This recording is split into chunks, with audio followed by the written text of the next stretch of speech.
Olá pessoal, vou apresentar para vocês como fica o módulo financeiro com a conversão para o S4HANA.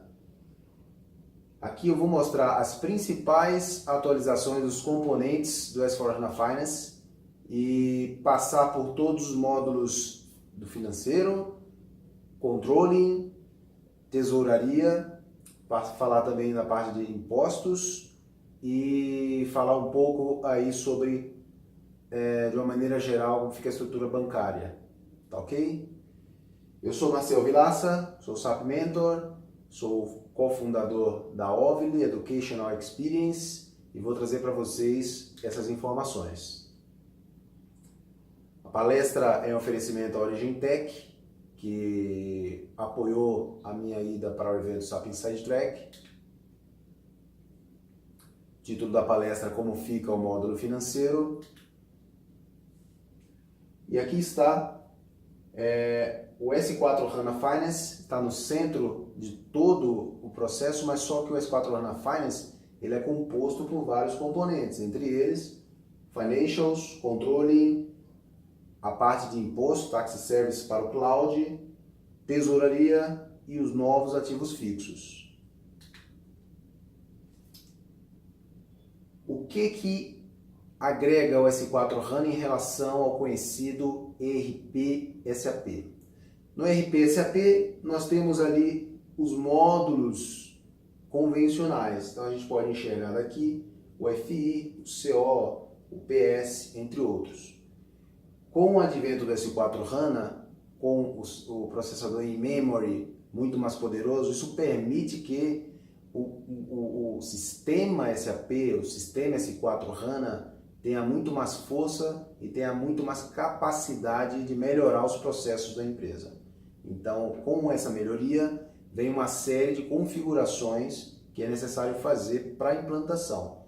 Então, existe um aumento de tarefas que tem que ter do lado do consultor que está implementando a solução.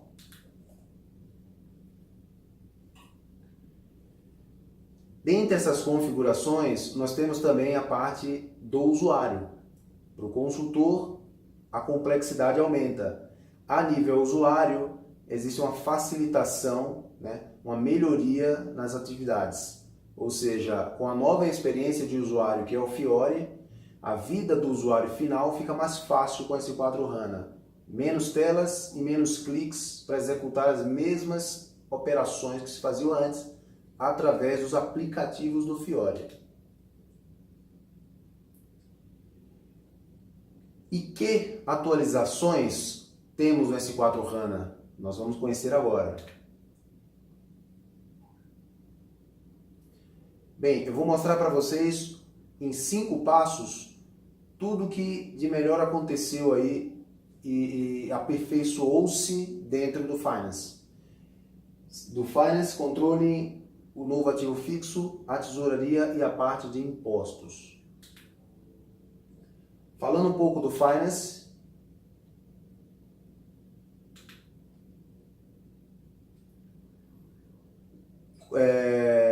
todo mundo sabe que a grande melhoria do advento do S4HANA em relação ao inicial, que era o Simple Finance 1.0, Simple Finance 2.0, é o Universal Journal, que foi acrescentado na primeira versão do S4HANA. Hoje a versão já está na 18.09 e o Universal Journal ele é um componente, ele é uma tabela que agrega dentro do componente S4HANA Finance todos os outros componentes dessa estrutura do financeiro. Que componentes são esses? O GL, o contábil, Profitability Analysis é o PA, o próprio custeio indireto do CO, Material Ledger e os ativos fixos, os Assets Accounting. A variação cambial também mudou, agora com os princípios contábeis inseridos na área de avaliação. A variação cambial ela também foi modificada em sua configuração. Nós temos aí uma melhoria nos tipos de ledgers. Então, antes no ERP, o que é que a gente tinha? Tínhamos, já com o NewGL, tínhamos o ledger principal e o ledger secundário. Agora com S4 HANA você tem muito mais opções de processo, que é o principal, o secundário, ledger estendido em 3 opções, grupo de ledger e tem um ledger do grupo que é criado automaticamente. Temos agora no financeiro 10 moedas permitidas dentro do financeiro contábil. Antes sabíamos que na OB 22 configurávamos 3 moedas para a empresa. Agora na Finsky Ledger são 10 moedas limite para configuração. Então, bastante opção. O Business Partner é uma grande novidade aí para o S4 HANA, não pela sua existência, que o Business Partner ele vem do EWM, TRM, entre outras ferramentas que já tinham há muitos anos. A grande diferença do Business Partner é que ele passa a ser obrigatório no S4 HANA. Ele substitui ali a criação dos dados mestres de clientes e fornecedores. Sempre que você entrar na transação XK01 ou XD01 para criar o dado mestre de clientes e fornecedor, o próprio sistema redireciona para a transação BP, onde o cliente fornecedor passa a ser uma função parceiro de negócio. Então essa é a grande melhoria em relação ao Business Partner. Também a grande melhoria é todo o processo de limite de crédito. Hoje o limite de crédito no ERP ele é dado pelas suas configurações, que se mantém, e o seu cadastramento na FD32. Agora, com o Business Partner, o limite de crédito ele é também uma função parceiro.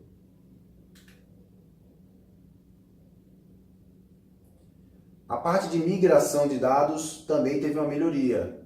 Conhecidamente, a migração era feita pela LSMW, fazia quase todas as transações para fazer a migração de dados, seja transacionais ou dados mestres. Agora com S4 nós temos a LT-MC e LT-MOM, que é o próprio Object Modeler, onde é um suporte para LT-MC, que consiste em carregar vários dados mestres, lançamentos, ativos fixos, enfim, existe um programa disponível dentro da transação e o grande ganho dessa transação é que o próprio template de carga já vem inserido nela. Você baixa o template de carga para poder carregar a transação. Então, facilita muito a vida do usuário.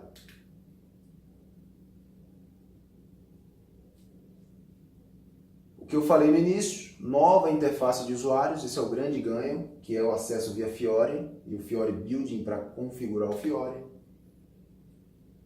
Falando agora um pouco dentro do S4HANA Finance, da parte de controlling. Controlling nada mais é do que a contabilidade interna, sendo que o Financial Accounting é a contabilidade externa.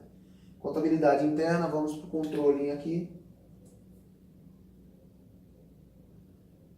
O controlling, como eu falei, Material Ledger, custeio indireto, COPA, a parte de ativos fixos, que aí já é contábil puro, todos estão inseridos aqui na Universal Journal.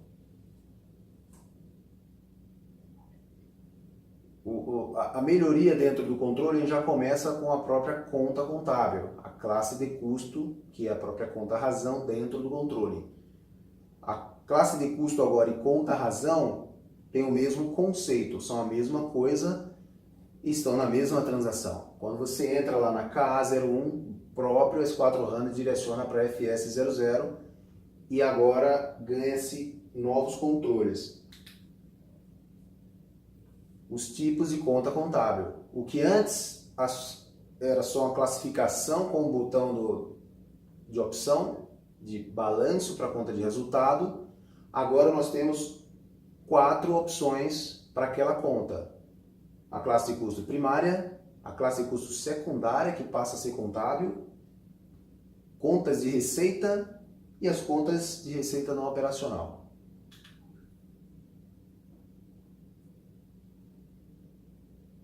A ativação do Material Ledger ela passa a ser agora obrigatória. Sabemos que nem todos os países do mundo têm a obrigação do Brasil de ter o Material Ledger ativado com o custo real.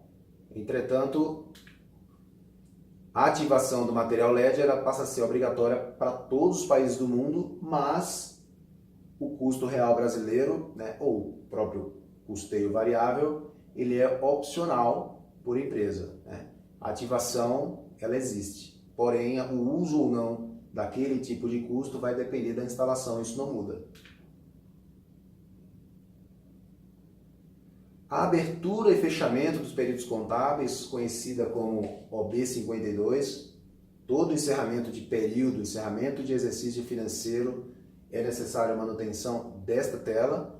Ela ganha agora período 3D, período 3 até, que é exatamente para encerrar os lançamentos de movimentações do CO para o FI. Existem reclassificações de custo que provocam lançamentos direto na contabilidade vindo do CO. Agora isso aí pode ser controlado através daquele período 3. Custeios indiretos planejados agora passam a ser também feitos no BPC. Então o BPC, que é uma ferramenta de consolidação de relatórios, elas também fazem esse tipo de planejamento. Custo estimado, né? Então o custo estimado passa a ser utilizado em novas duas transações, CK-EP, CK-UC. Antes era só na KK-E1. O custo do produto vendido por toda aquela estrutura de CO está inserida na Universal Journal, ele ganha uma dimensão, né, mais detalhada. Ou seja, esse custo ele está partido ali, ele pode ser particionado em outras contas. Quer dizer, você está decompondo ali o custo do produto vendido. Isso dá mais visibilidade aí para a contabilidade. No COPA, que é a análise de relatório, o custeio baseado em contas, né, está sendo agora mais indicado do que o custeio baseado em cálculo de custos. Uma vez que, se você se baseia em contas, não é necessário mais aquela reconciliação adicional que se tinha antes. Há controvérsias, existem instalações que é preferível a utilização do cálculo baseado em custos, porém, hoje você tem a ferramenta como baseado em contas como mais vantajosa por conta da Universal Journal. Cabe aí uma análise de instalações. Existe controvérsia contra isso, mas a funcionalidade está aqui.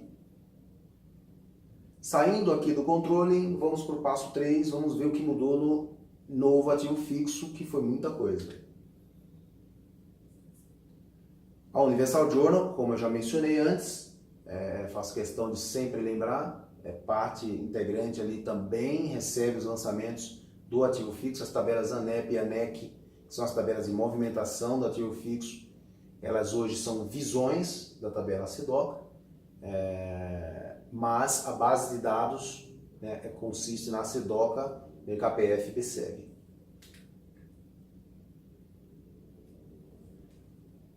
Um grande ganho do novo ativo fixo é que você agora consegue configurar múltiplas áreas de avaliação.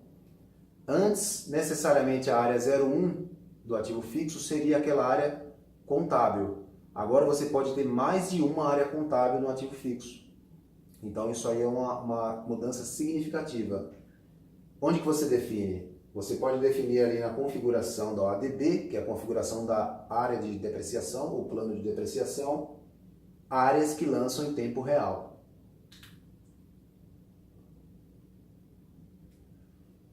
Outra grande modificação aí para os ativos fixos são os princípios contábeis geralmente aceitos, conhecidos também como GAAP. General Accounting Principles, e aí vai. Então, o PGCA, o princípio contábil geralmente aceito, agora é mandatório, é uma configuração obrigatória para lançamentos de ativo fixo. Então, antes, o que a gente conhecia apenas como o ledger, que seria o destino daquela área de avaliação, acima do ledger ali a gente configura o princípio contábil, ou seja, é uma nova configuração que tem que ser colocada. Conta de compensação técnica. Essa conta de compensação técnica causa muita confusão na contabilidade. Muita gente está tendo dificuldade para explicar a existência dessa conta. Tínhamos uma conta parecida, ainda temos no NewGL, que ela é aquela conta de transitória de ledgers, ou melhor dizendo, transitória do objeto de resultado. Se você tem um NewGL segmentado ali por segmento, né, a partição de documento por segmento, você tem essa conta que ela faz o saldo transitar entre os segmentos escolhidos. Muito correlatamente, você tem a conta técnica do imobilizado. E o que é que ela faz? Ela fecha o saldo zero entre os princípios contábeis.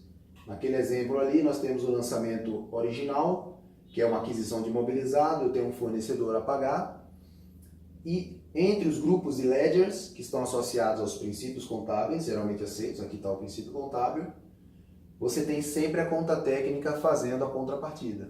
Então essa é a grande finalidade, ela sempre vai ter saldo zero, e ela evita que você tenha uma obrigação multiplicada por uma quantidade grande de princípios contábeis. Nesse caso aqui, teríamos uma compra de imobilizado para 3 obrigações a pagar, não faz o menor sentido. Com esse mecanismo, se garante que vai ser feito só uma nota a pagar por esse imobilizado, contanto que todos os ledgers sejam populados.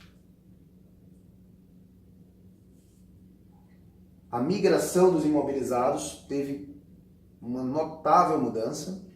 Transação OASV, que carregava saldo nas contas, foi desativada. A transação AS91 perdeu funcionalidades, ela não carrega mais valores somente na BLDT. Grande novidade é que a BLDT não funciona com a LSMW por ter grids, então é recomendado fazer essa carga por essa BAP e também pela LTNC. A LTNC apresenta algumas disfunções em grandes quantidades de imobilizados. Portanto, existe uma nota da SAP que orienta a utilizar para migração de dados, talvez a LTNC para cargas massivas funcione bem, mas para migração de dados utilizar aí essa função. LTNC, e para lembrar, LTNC Object Modeler. O fechamento anual, desaparece a transação AJRW, que é a abertura do novo período contábil, do novo exercício, né, financeiro contábil. E agora o fechamento é pela FAGL-GBTR e a JAB, que é o fechamento do exercício atual. O que mudou a nível tesouraria? Separei aqui a nível tesouraria a parte mais ligada a Cash Manager e a Bank Account Manager. A parte mais ligada ali a FSCM é todo um módulo em separado que é estudado à parte, tá? Então aqui é o que interessa realmente para o FICO. Estrutura bancária mudou completamente. Você tinha a FBZP como a única, ou melhor, principal cockpit de configuração, algumas outras configurações separadas, mas a FBZP era o principal cockpit. Eu tenho até um e-book separado explicando detalhadamente isso, como funciona. E agora você vai ter agora a figura de uma outra transação NBWC, que é o Network Business, Business Client, para fazer essa configuração aí do banco, que é a parte da conta corrente, do ID conta do banco. Você sai ali da sua plataforma e acessa uma plataforma Web de Impro, pode ser feito também via Fiori, tem que estar instalado esse aplicativo, onde você configura a sua conta corrente na forma de ID conta.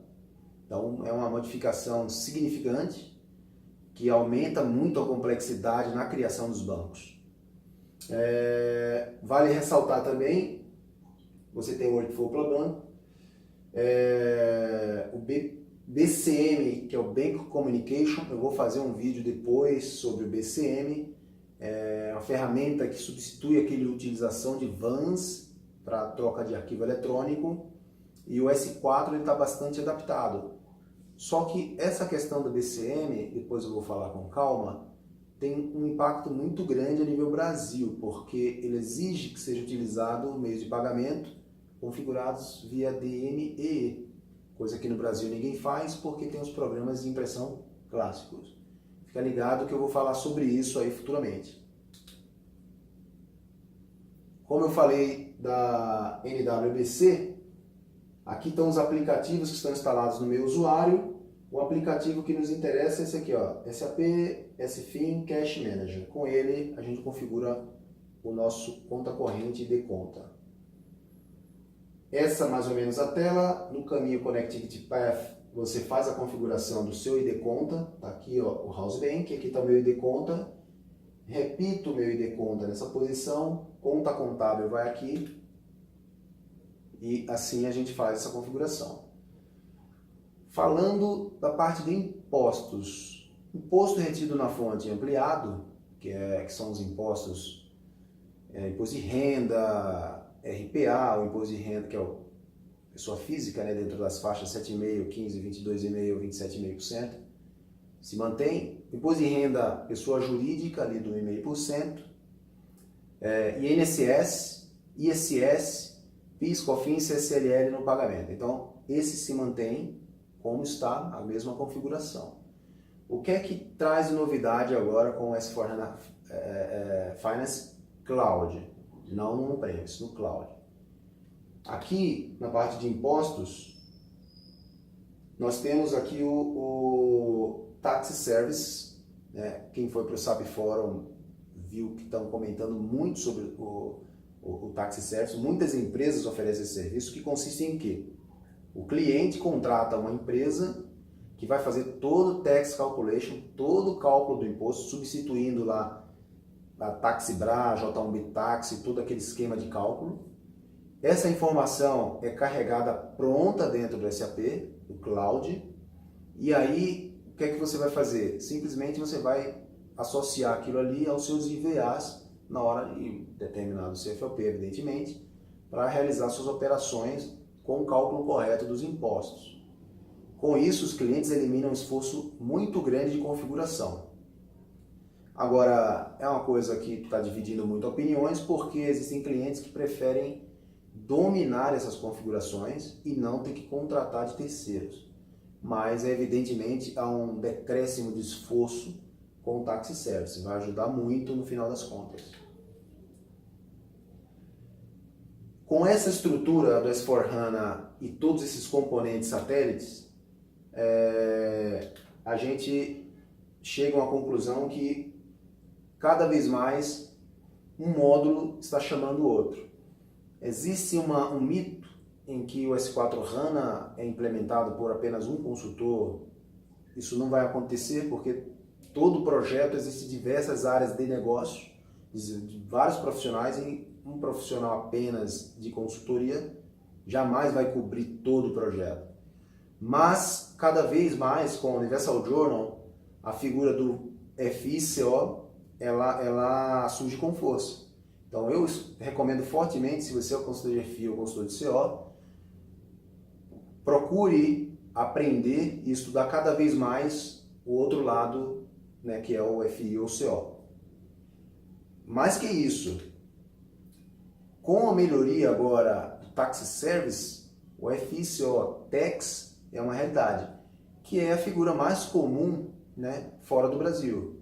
É muito comum em cenários de implantação bem mais simples do que o Brasil, com menos localização, o FICO e a parte de impostos ser um consultor apenas que cuida disso. Essa realidade, aos poucos, vai se tornar aí o cenário brasileiro, com todas essas soluções funcionando de uma maneira estabilizada.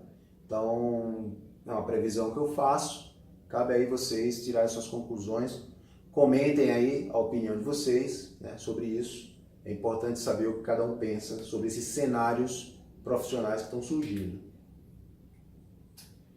Então, essa frase foi dita pelo Eide Rada, ele é um palestrante frequente aí pelo Brasil inteiro, fala diversas soluções do S4. Não adianta contratar um consultor sênior com vários anos de experiência em SC para um projeto de S4. Não adianta. O projeto de S4 ele é peculiar. Ele é uma evolução do SCRP, né, que é o SAP RP, que é componente do ECC, né? Que é o ERP, componente do ERP.